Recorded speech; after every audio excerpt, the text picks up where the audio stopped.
নমস্কার বন্ধুরা, Sunday lunch dishes নিয়ে আমি হাজির হলাম আপনাদের কাছে। দেখুন আজকে কি কি রান্না করেছি। আজকে আমাদের নিরামিষ রান্না হয়েছে। প্রথমে করেছি আলু পোস্ত। হ্যাঁ বন্ধুরা, আশা করি আপনারা সবাই জানেন যে আমরা পোস্ত খেতে ভীষণ পছন্দ করি।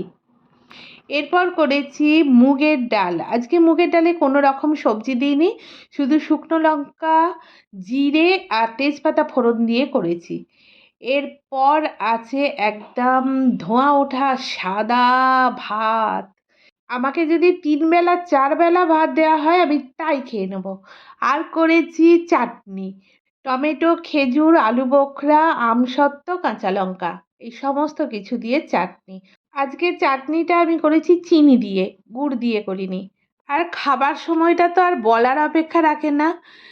ভাত, আলু পোস্ত আর তাতে একবারে উপচে উপচে ডাল নিয়ে হাপুস হুপুস করে মাখিয়ে আর এক মনে খেয়ে নেওয়া। তো বন্ধুরা, আমি খেতে থাকি, খাবার সময় আর কথা বলছি না। দেখা হচ্ছে পরের ভিডিওয়। টাটা।